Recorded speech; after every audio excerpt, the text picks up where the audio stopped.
بسم اللہ الرحمن الرحیم۔ السلام علیکم ناظرین، میں طارق اسماعیل ساگر آپ کی خدمت میں کچھ اہم گزارشات کے ساتھ حاضر ہوں۔ ناظرین کرام، آج 7 اپریل ہے۔ 7 اپریل 2012 کو ایک بڑا حادثہ اس قوم میں گزرا تھا۔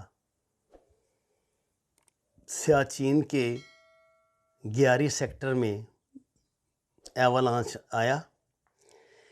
فوج کے یہاں پر بیس تھا پورا 129 جوان اور 11 سیولین اس میں دب گئے، سب شہید ہو گئے۔ گو کہ پاکستانی فوج نے دنیا کی تاریخ میں ایک ریکارڈ قائم کیا اور ان شہیدوں کے مکمل لاشیں، جو ناممکن تھا نکالنا وہاں سے، وہ نکالے اور ان کی تجہیز و تکفین ہوئی۔ لیکن یہ ایک بڑا سانحہ تھا۔ یہ کمانڈوز تھے جو بہت محنت سے تیار ہوتے ہیں اور یہ بہت بڑا ایسٹس ہوتے ہیں کسی بھی قوم کا، کسی بھی فوج کا۔ ناظرین کرام، سیاچن کی جب ہم بات کرتے ہیں تو کلیجہ منہ کو آتا ہے۔ ہم تو کہہ دیتے ہیں نا، یہ ایک بغیرت نے یہ بھی کہہ دیا تھا، یہ جو پٹواری ہے اس نے، ان کا بڑا بڑا لیڈر ہے، کہ جی یہ تنخواہ کس بات کی لیتے ہیں، اسی کام کی تو لیتے ہیں۔ اس سے زیادہ بے شرمی کی بات کیا ہو سکتی ہے؟ -40 سے 50 ڈگری سینٹی گریڈ میں جہاں رگوں میں خون جم جاتا ہے، انسانی جوڑ منجمد ہو جاتے ہیں، جہاں پہ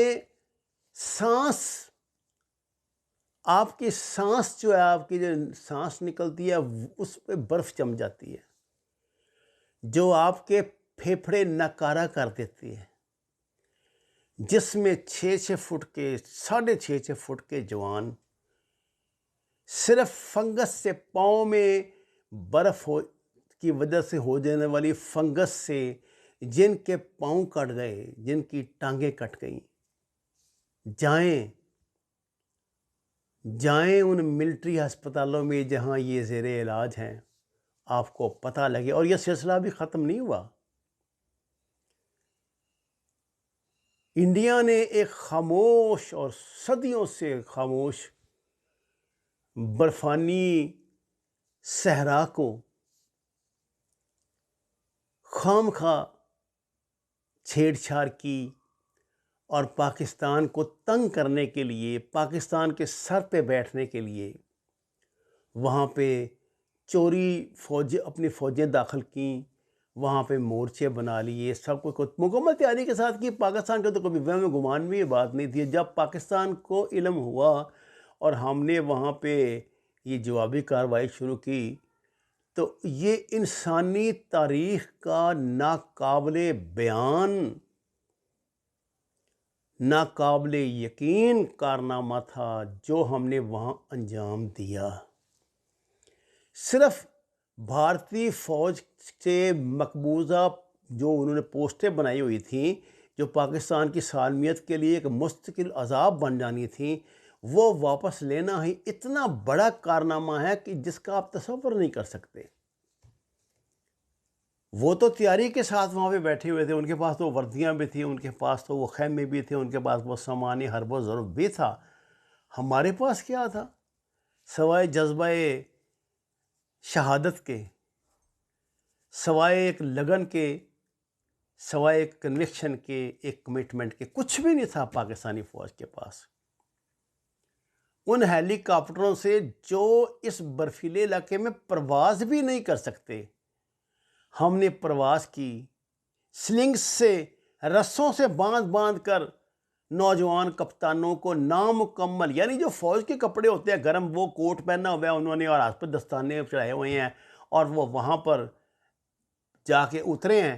ایک ایک بندے نے ایک ایک پوسٹ قائم کی ہے، اور ان کپڑوں کے ساتھ جن میں سوال ہی پیدا نہیں ہو سکتا وہ بندہ 1 گھنٹہ بھی زندہ رہ سکے، کئی کئی روز یہ لوگ وہاں زندہ رہے، جو بھی ان کے پاس اسلحہ تھا انہوں نے استعمال کیا، دشمن کو اپنی سرزمین سے پرے دھکیلا۔ ایک وقت وہ ایسا تھا کہ ہم نے قائد پوسٹ پہ بھی قبضہ کر لیا تھا۔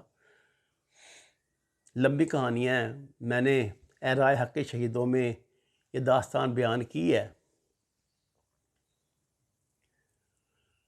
یہاں آپ کو دشمن کی گولی کا خوف نہیں ہوتا، اس کے گولے کا خوف نہیں ہوتا۔ معلوم نہیں برف میں فائر کیا گیا میزائل چلتا بھی ہے کہ نہیں، وہ موسم پتہ نہیں کیسا ہے، کہیں وہ میزائل گھوم کے ان کے اوپر ہی نہ واپس گر پڑے۔ آپ کا فائر کیا ہوا راکٹ یا اسلحہ بھی بڑا خاص قسم کا استعمال ہوتا ہے، بڑا ہی مہنگا اسلحہ استعمال ہوتا ہے۔ لیکن آپ یہاں کے موسمی تشدد سے، یہاں کے ایوالانچ سے نہیں بچ سکتے۔ آپ کتنا ہی بہادر ہوں، آپ کے پاس کتنا ہی سامان ہربز ہو، اس سے نہیں بچ سکتے۔ اب بھارتی فوج نے تو وہاں عجیب و غریب تجربات شروع کیے، جس کے بعد وہ گلیشیئر ٹوٹے۔ یا تاب آباد جو جھیل ہے وہ اسی سے بنی ہے نا، ان کی گلیشیئر توڑنے سے بنی ہے۔ وہاں پہ انہوں نے وہ لینڈنگ سٹرپ اپنی بنائی ہے، یعنی اپنا ہوائی اڈہ وہاں پہ بنا لیا ہے، اور وہاں پہ عجیب و غریب تجربات کرتے ہیں، ان کو گلیشیئر کو پھاڑتے ہیں، یا کسی طرح پاکستان کو نقصان پہنچے۔ یہ جتنے ہمارے یہ بیشتر جو غیر موسمی عذاب آتے ہیں نا ان علاقوں میں، وہ انڈیا کی وجہ سے آتے ہیں، کیونکہ وہ انہوں نے اوپر پوزیشن لی ہوئی تھی۔ اور اس پوزیشن کو بیلنس کرنے کے لیے پاکستانی فوج کے سابق چیف آف آرمی اسٹاف جناب مشرف نے یہ کارگل کی لڑائی شروع کروائی تھی۔ یہ کارگل اس کو بیلنس کرنے کے لیے تھا کہ ہم یہاں سے دراز سے نکل کے سیدھے سری نگر کے اوپر بیٹھتے ہیں۔ ان کی لائن آف سپلائی کٹ گئی ساری۔ میری اطلاعات کے مطابق پاکستان نے ابھی تک وہاں پہ جو پاکستان نے کچھ بڑی پوسٹیں، اونچی پوسٹیں فتح کی تھیں، وہ نہیں چھوڑی۔ میری اطلاع یہ ہے، اگر کوئی چیلنج کر سکتا ہے تو مجھے بتائے۔ سینکڑوں قربانیوں کا حاصل۔ یہاں سیاست نہیں ہوتی، سیاچن میں، کارگل میں، لڑائی میں سیاست نہیں ہوتی۔ وہ آپ کے ایمان کا، آپ کی قوت برداشت کا، آپ کے جذبہ حب الوطنی کا امتحان ہوتا ہے۔ وہاں آپ کے رینک، آپ کی صلاحیتیں، آپ کی رشتہ داریاں کچھ کام نہیں آتی۔ کچھ کام نہیں آتا جو ظاہر سحر گاہی۔ جب یہ ایوالانچ آتا ہے جس کو مقامی زبان میں لاوی کہتے ہیں، تو لاوی کا علاج صرف یہ ہے کہ کوئی بندہ اذان دے دیتا ہے، ٹل گیا تو ٹل گیا۔ یہ ان کا ایمان ہے کہ ٹل جاتا ہے، لیکن ہمیشہ تو ایسا نہیں ہوتا۔ یہ یار کس طرح کے لوگ ہیں، یہ کن چیزوں کے بنے ہوئے لوگ ہیں، کیسا ان کا جذبہ ہے جنہوں نے یہ کچھ کیا تھا، یہ کچھ کر رہے تھے۔ یہ جو گیاری میں 129 جوان اور افسر جو برف کے تلے دب کے شہید ہو گئے، یہ کیا ان کی تنخواہیں کیا 15 لاکھ روپے مہینہ تھی؟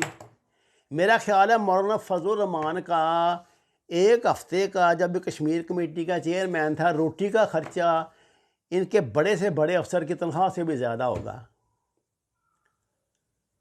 میرا خیال ہے کہ پاکستان کے جتنے ایم این اے، ایم پی ہیں، ان کی تنخواہ ان کی تنخواہ سے زیادہ ہوگی۔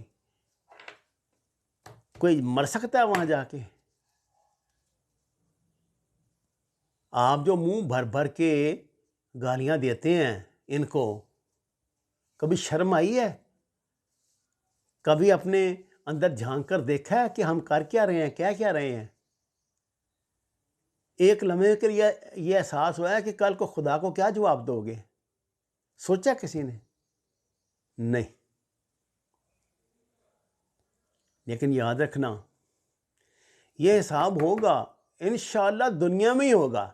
سچ کا سچ اور جھوٹ کا جھوٹ ہو کر رہے گا. دیکھو نا جو PDM کے پرخچے کیسے اڑے ہیں. دیکھ رہے ہیں عمران خان کو کیسی کیسی ٹانگیں کھینچ رہی ہیں. جتنے اس نے 2 نمبری اپنے ساتھ رکھے تھے سب کے اللہ نے پردے اتارے ہیں. کہ منہ سے 2.5 سال نہیں گزرے ان کا نقاب اللہ نے اتار دیا ہے. عمران خان کو بتا دیا ہے یہ ہے اصلیت ان کی. اللہ بڑا بے نیاز ہے. 11 کے 129 جوان 11 سویلین شہیدوں کو، ان سینکڑوں اور جوانوں کو جو جانے پچھلی 20 کے 25 سال سے جاری اس اندھی لڑائی میں موسم کی سختیوں کا، دشمن کی گولیوں کا شکار ہو رہے ہیں، سلام. ان ماؤں کو سلام جن کو ان کی پہچاننے والی لاشیں بھی نہیں ملی. ان کو کیا پتا تھا اس بکسے میں کون بند ہے. اس ملک کی سینکڑوں وہ مائیں ہیں جن کو جو لاشیں ملے نا اپنے بچوں کے، تو وہ کسی کا منہ اڑا ہوا ہے. جب توپ کا گولا کسی کو آگے لگے گا تو کیسے لگے گا؟ کیا جسم میں باقی رہا ہوگا؟ ہڈیوں کو جوڑ کے، جوتوں اور ٹوپیوں کو جوڑ کے دفن کیا جاتا ہے.